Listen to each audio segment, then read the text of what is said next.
नमस्कार दोस्तों, स्वागत है आपकी अपर्णा की पड़ताल में।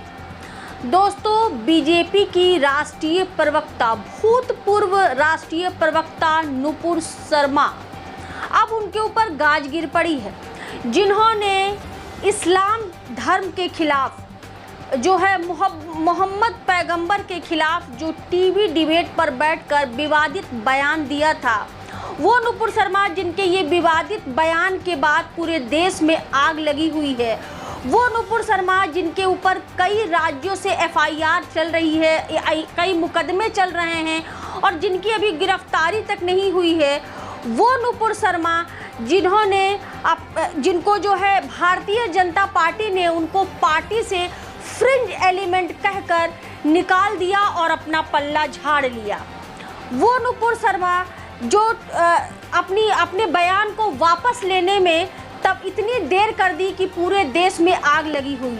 वो नुपुर शर्मा जिनकी वजह से जगह जगह दंगा उपद्रव, खास करके ऐसा माहौल बना, उसमें हम कानपुर के दंगे को ले सकते हैं, उसमें जो उदयपुर में 28 तारीख को घटना हुई, वो सारी घटनाओं की जड़ नुपुर शर्मा को सुप्रीम कोर्ट ने ऐसी फटकार लगाई कि उनको मुंह की खानी पड़ी। जी हाँ दोस्तों, कल नुपुर शर्मा सुप्रीम कोर्ट अपने वकील मनेंद्र शर्मा के साथ पहुंची और उन्होंने कोर्ट में याचिका दाखिल की कि जो है जितने भी मुकदमे चल रहे हैं मेरे खिलाफ, वो सारे मुकदमे दिल्ली ट्रांसफ़र कर दिया जाए, क्योंकि भैया दिल्ली में तो उनके माई बाप रहते हैं। क्योंकि इतने एफआईआर होने के बावजूद दिल्ली पुलिस और सरकार उनको बराबर बचाने का प्रयास कर रही है। बिहार में, पुणे में, महाराष्ट्र में, बंगाल में, कई राज्यों में उनके खिलाफ मुकदमा चल रहा। महाराष्ट्र पुलिस 2 बार वापस आकर के चली गई और उसका साफ खुले तौर पे आरोप था दिल्ली पुलिस के ऊपर कि दिल्ली पुलिस ने उसका साथ नहीं दिया। बंगाल पुलिस बराबर सम्मन भेज रही है और फिर भी नुपुर शर्मा खुलेआम, यानी कि महाराष्ट्र की पुलिस को नुपुर शर्मा दिल्ली में नहीं मिली, बंगाल बराबर सम्मन भेज रहा है, उनके कान पे जूं तक नहीं रेंग रहा। भैया दिल्ली पुलिस को ही नुपुर शर्मा नहीं मिली। क्यों? क्योंकि दिल्ली पुलिस गिरफ्तारी करना तो बहुत दूर की बात है, उनके दरवाजे तक नहीं पहुंची। इस मामले में सुप्रीम कोर्ट ने दिल्ली पुलिस को भी घसीटा है, उसको भी कड़ी फटकार लगाते हुए कहा है कि जब एफआईआर दर्ज है तो अभी तक नुपुर शर्मा के खिलाफ कोई कार्रवाई क्यों नहीं हुई, गिरफ्तारी क्यों नहीं हुई। ऐसा लगता है कि नुपुर शर्मा के लिए दिल्ली पुलिस ने रेड कारपेट बिछा रखा है और बहुत कुछ कहा नुपुर शर्मा के लिए सुप्रीम कोर्ट ने, क्योंकि अब सुप्रीम कोर्ट बिल्कुल अपने फुल फॉर्म में आ गई है।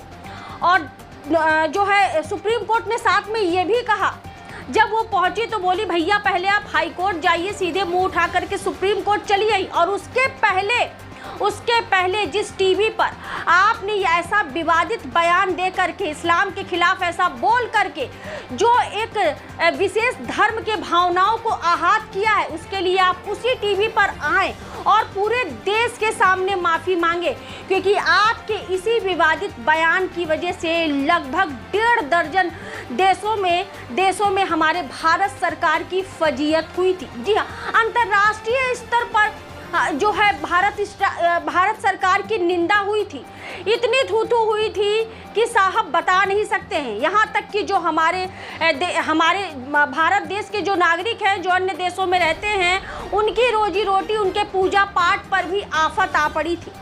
वो नुपुर शर्मा जो अभी तक खुलेआम घूम रही हैं, सुप्रीम कोर्ट ने कहा कि किसी पार्टी की प्रवक्ता होने का ये मतलब नहीं कि आप किसी के लिए अनाप शनाप बक सकती हैं। आप अपनी गरिमा को भूल गई कि आप किसी पार्टी की राष्ट्रीय प्रवक्ता थी। भारतीय जनता पार्टी ने नुपुर शर्मा को निकाल जरूर दिया, लेकिन उसके खिलाफ अभी कोई कार्रवाई नहीं करी। और दिल्ली पुलिस जो अमित शाह की पुलिस है, उसकी तो बात ही क्या कहना। अब दोस्तों, सुप्रीम कोर्ट का ये जो डायरेक्ट नुपुर शर्मा के ऊपर जो ये धावा बोला है, जो हमला बोला, ये केवल नुपुर शर्मा के ऊपर नहीं है। अगर देखा जाए तो इनडायरेक्टली ये भारतीय जनता पार्टी के उन सभी नेताओं और जो उसके अंदर फ्रिज एलिमेंट कहते हैं, जैसा कि भारतीय जनता पार्टी कह रही है, उन सभी की अब खैर नहीं है। अब दोस्तों नुपुर शर्मा को तो फिलहाल नींद आने वाली नहीं है। सोच रही होंगी भैया हम काहे चले गए थे सुप्रीम कोर्ट, ऐसे ही भागे भागे फिर रहे थे, कम से कम सामने नहीं आए थे तो छिपे छिपे हमारा कुछ तो भला हो रहा था, छुपे तो थे, अब ये हमने क्या कर डाला। दोस्तों अब जो है देश को पता चल जाना चाहिए, हर उन अंधभक्तों को और उनको भी जो उग्रता फैला रहे थे, जो जगह जगह विवादित बयान दे रहे थे। और उदयपुर के घटना के लिए भी सुप्रीम कोर्ट ने नुपुर शर्मा को जिम्मेदार ठहराया है। जी हाँ, चाहे वो कानपुर की घटना हो या उदयपुर की घटना हो, ये जो देश में इस समय आग लगी हुई है, ये सारे फसाद की जड़ मैंने अपने पिछले वीडियो में भी बताया था कि नुपुर शर्मा है। दोस्तों नुपुर शर्मा जो ये सुप्रीम कोर्ट का नुपुर शर्मा के खिलाफ सुप्रीम कोर्ट का ये जो बयान है, ये जो कड़ा रुख है, ये एक बात तो साफ बता रहा है कि अभी तक यानी कि जिसको हम मीडिया डिजिटल मीडिया वाले चिल्ला चिल्ला करके कह रहे थे कि ये जो सारे दंगे फसाद उग्रता जो हो रही है, जो उपद्रव जगह जगह हो रहा है, इसके फसाद नुपुर शर्मा है, उनकी गिरफ्तारी होनी चाहिए। लेकिन जब तक सुप्रीम कोर्ट अपने फॉर्म में नहीं थी तब तक कोई सुनवाई नहीं थी। अब सुप्रीम कोर्ट के इस फॉर्म में आने से साफ पता चलता है कि दिल्ली पुलिस और सरकार नुपुर शर्मा को इनडायरेक्टली वे में बचाने का पूरा प्रयास कर रही थी। दोस्तों अब देखने वाली बात ये होगी कि सुप्रीम कोर्ट का ये रुख रवैया और किस किस को, किन किन फ्रिंज एलिमेंटों को अंदर तक झक छोड़ देने वाला है, उनकी नींद गायब कर देने वाला है। दोस्तों सुप्रीम कोर्ट के इस कड़े रुख में आपका क्या राय है, आप कमेंट बॉक्स में मुझे जरूर बताइएगा।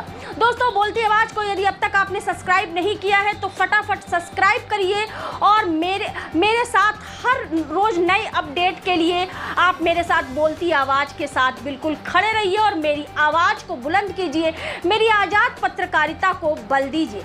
नमस्कार।